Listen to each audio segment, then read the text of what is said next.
नमस्कार दोस्तों, मेरे YouTube चैनल में आपका स्वागत है। दोस्तों, आप अगर मेरे इस चैनल में नए हैं तो चैनल को सब्सक्राइब कर लें और सब्सक्राइब करने के बाद बगल में आपका बेल आइकॉन का बटन होगा, वो आप दबा देंगे ताकि आपको आने वाले वीडियोस की जानकारी मिल सके।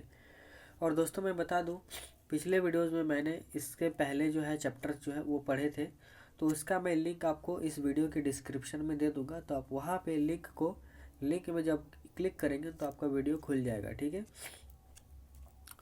तो दोस्तों, प्लीज़ प्लीज़ प्लीज़ मुझे सपोर्ट करें और मेरे इस चैनल को सब्सक्राइब करें, ठीक है।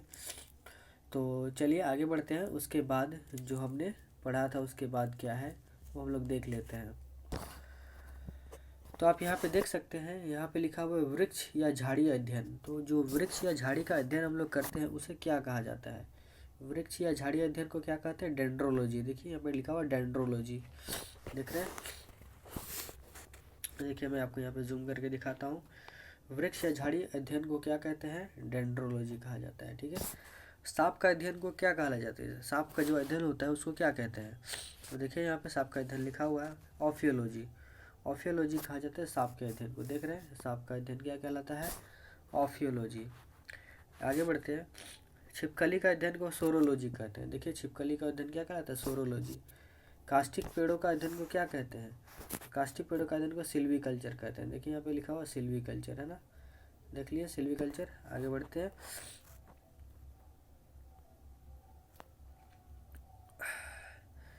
अब आप यहाँ पे देख सकते हैं कि पीएच वैल्यूज़। तो पीएच वैल्यूज़ क्या होते हैं वो हम लोग देख लेते हैं। तो पीएच वैल्यूज़ में एक पीएच स्केल होता है। वो स्केल से मेज़र किया जाता है कि वो जो है वो एसिडिक है यानी अम्लीय है, या बेसिक है यानी क्षारीय है, ठीक है। तो अगर आप पीएच स्केल को देखना चाहिए तो मैं आपको चित्र के माध्यम से भी दिखा देता हूँ। तो उससे पहले देख लेते हैं क्या है पीएच स्केल में। पीएच स्केल में होता है 0 से, देख लेते हैं पीएच स्केल। चलिए, ये हो गया हमारा पीएच स्केल। यहाँ पे आप देख रहे हैं, ये देखिए, ये हमारा होता है पीएच स्केल, ठीक है। ये पीएच स्केल है। ये जो है ये हमारा क्या है? पीएच स्केल है। यहाँ स्टार्टिंग होता है 0 से और जाते जाते जाते जाते जाते जाते ये जाते जाते जाते जाते आपको एंडिंग कहाँ होता है? 14 में, यानी 14 में जाकर के ख़त्म होता है। तो जो बीच का जो नंबर होता है वो होता है 7। क्या होता है बीच का नंबर? 7। अगर 7 से आप इधर जाएंगे तो वो एसिडिक होता है। क्या होता है? एसिड होता है, यानी एसिड बने अम्ल होता है, ठीक है। 7 से अगर आप पीछे जाए तो, और अगर 7 से ज़्यादा है तो वो क्षारीय होता है। क्या होता है? क्षारीय, यानी थोड़ा साबुन टाइप का होगा, ठीक है। तो ये है पीएच स्केल। देखिए यहाँ पे नीचे में भी लिखा हुआ है, आपको मैं दिखा देता हूँ। ये देखिए यहाँ पे एसिडिक दिखा रहा है, माने अम्लीय, या न्यूट्रल मतलब उसका स्वाद ना तो खट्टा होगा और ना ही तीखा होगा, ये कड़वा होगा। और ये देखिए अल्कलीन, मतलब यहाँ पे थोड़ा सा उसका स्वाद चेंज हो जाता है, ठीक है। तो क्षारीय इधर होगा, इधर क्षारीय, इधर अम्लीय, और बीच में न्यूट्रल, ठीक है। तो आगे बढ़ते हैं। तो यहाँ पे आप देख सकते हैं, अगर 7 से कम आए पीएच स्केल में, अगर वैल्यू 7 से कम आए तो वो अम्ल होगा। अगर 7 से अधिक आए तो वो क्षार होगा। लेकिन अगर 7 आ जाए, पूरी 7, तो वो उदासीन होगा, यानी उसका टेस्ट एकदम पानी की तरह होगा, जो प्योर वाटर होता है उसका। क्योंकि शुद्ध जल का जो होता है पीएच वैल्यू वो 7 होता है, ठीक है। तो शुद्ध जल का अगर पीएच वैल्यू पूछा जाए, पीएच मान क्या होता है, तो क्या होता है? 7 होता है। सिरका का पूछा जाए तो 2.4 से 2.3 के बीच होता है। समुद्री जल जो होता है उसका कितना होता है? 8.1, मतलब ये काफ़ी ज़्यादा क्षारीय होता है। मूत्र जो होता है उसका पीएच वैल्यू कितना होता है? 6, ठीक है। मूत्र का पीएच वैल्यू होता है 6। रक्त, ये देखिए यहाँ पे लिखा हुआ है रक्त। तो रक्त का जो होता है, रक्त का पीएच वैल्यू कितना होता है? तो रक्त का होता है 7.4। क्या होता है? 7.4। ये देखिए। नींबू का रस का कितना होता है? 2.2 से 2.4 के बीच, ठीक है। आगे बढ़ते हैं। तो दोस्तों, रसायन विज्ञान से है। जैसे कि आएगा, कार्बन डाइऑक्साइड की खोज किसने की थी? तो कार्बन डाइऑक्साइड की खोज किसने की थी? जोसेफ ब्लैक ने। किसने किया था? जोसेफ ब्लैक ने, ठीक है। पूछेगा नाइट्रोजन की खोज किसने की? तो रदरफोर्ड ने, ठीक है। नाइट्रोजन की खोज किसने की? रदरफोर्ड। और कार्बन डाइऑक्साइड की खोज जोसेफ ब्लैक।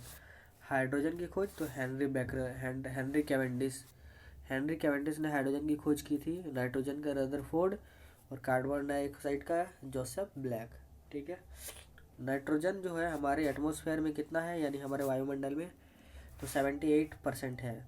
ठीक है, इसे मैं आपको दिखाता हूँ मैप से। ये देखिए यहाँ पे, ये आप देख रहे होंगे,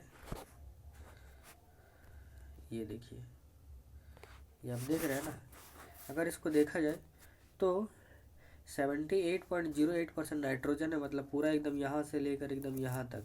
ठीक है, अगर ऑक्सीजन का बात करें तो ऑक्सीजन कितना है, ऑक्सीजन है लगभग 21%, यानी 20.95, यानी 21%। और उसके बाद आर्गन है 0.93%, उसके बाद अन्य गैस आता है। ठीक है, आगे बढ़ते हैं। तो ये तो मैंने बता दिया कि कितना क्या है हमारे एटमॉस्फेयर में, है ना। तो ऑक्सीजन कितना है 21%, आर्गन है 1% लगभग। और ओजन को किससे मापा जाता है, ओजोन जो लेयर होता है, ओजन का क्या होता है, O3 ओजोन होता है। ये इसका क्या काम होता है, पराबैंगनी किरणों को रोकना। देखिए यहाँ लिखा हुआ है, पराबैंगनी किरणों को ये रोकता है। ठीक है, तो ओजोन को मापा कैसे जाता है, डॉप्सन से मापा जाता है। किससे, डॉप्सन से मापा जाता है। ठीक है, और ओजोन का क्या काम होता है, पराबैंगनी किरणों यानी अल्ट्रावायलेट रेज को रोकना। और एक चीज़ कि तापमान जो है वो आपको मालूम होगा कि आप अगर पृथ्वी से ऊपर जाएं, यानी वायुमंडल की और ऊपर जाएं, तो आप अगर 165 मीटर ऊपर जाते हैं, जैसे कि ये अर्थ है, इससे अगर आप 165 मीटर ऊपर चले जाते हैं तो तापमान कितना घटता है, तापमान में 1 डिग्री का गिरावट आता है। कितना का, 1 डिग्री। ठीक है,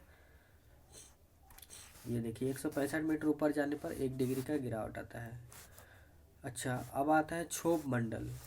ठीक है,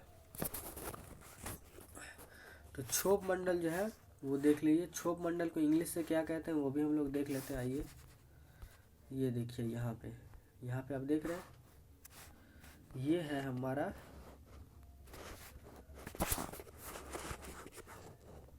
ये है पृथ्वी। और पृथ्वी से अगर आप जैसे जैसे आप ऊपर जाएंगे, ठीक है, जैसे आप पृथ्वी से ऊपर जाते हैं, ऐसे ऊपर जाते हैं, तो 0 से 10 किलोमीटर ऊपर जाएंगे तो ट्रोपोस्फेयर मिलेगा, जिसको क्षोभ मंडल कहा जाता है। फिर 10 से 30 किलोमीटर के बीच जाएगा तो स्ट्रेटोस्फेयर मिलेगा, जिसको समताप मंडल बोलते हैं। ठीक है, और 30 से 50 किलोमीटर के बीच तो मेसोस्फेयर। ठीक है, और 50 से 400 के बीच जाइएगा तो थर्मोस्फेयर होता है, और 400 से ऊपर जाएंगे तो एक्सोस्फेयर होता है। तो आइए इसको देखते हैं।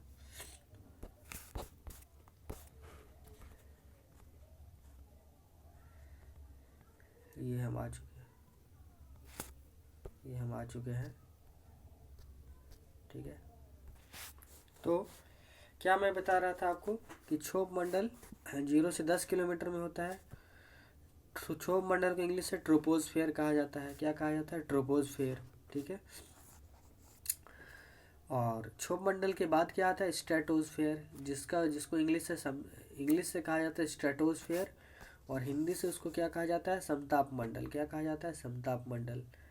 उसके बाद आता है मध्य मंडल, जिसको कहते हैं मेसोस्फेयर। उसके बाद क्या आता है, थर्मोस्फेयर, जिसको ब्राहा मंडल कहते हैं। तो ब्राहा मंडल में 2 होता है, एक आयनोस्फेयर और एक एक्सोस्फेयर। तो एक बार दोबारा रिवीजन करते हैं। पहले आता है क्षोभ मंडल, जिसको ट्रोपोस्फेयर कहा जाता है। फिर आता है क्षोभ मंडल के बाद समताप मंडल, जिसको कहा जाता है स्ट्रेटोस्फेयर। उसके बाद क्या आता है, समताप मंडल के बाद मध्य मंडल, जिसको कहा जाता है मेसोस्फेयर। मेसोस्फेयर के बाद क्या आता है, मेसोस्फेयर के बाद आता है ब्राहा मंडल, जिसको कहा जाता है थर्मोस्फेयर। थर्मोस्फेयर का 2 भाग है, एक आइनोस्फेयर और एक एक्सोस्फेयर। एक्सोस्फेयर सबसे बाहरी होता है। ठीक है, आगे बढ़ते हैं। तो आगे अगर देखें तो इधर आ जाएंगे, वही है जो मैंने बताया था। क्षोभ मंडल 0 से 10 किलोमीटर के बीच पाया जाता है। क्षोभ मंडल 0 से 10, समताप मंडल 0 से 50, मध्य मंडल 50 से 85, और ये जो मध्य मंडल होता है मेसोस्फेयर, यहीं पे उल्का पिंड जलकर ख़त्म होता है, और अगर उल्का पिंड कभी जलकर ख़त्म नहीं होता है तो वो पृथ्वी पर आकर कभी कभी गिर जाता है। मेसोस्फेयर जिसको ब्रह्मंडल कहा जाता है, थर्मोस्फेयर जिसको ब्रह्मंडल कहा जाता है, ये 80 से 400 किलोमीटर होता है। यहीं पे radio waves are reflected back by this layer.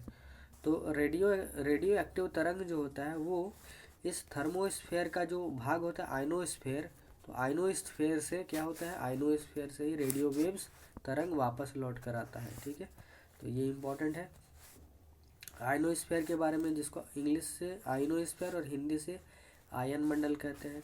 तो ये क्या है, the lower thermosphere is called ionosphere, it consist of electric charge particles known as ions.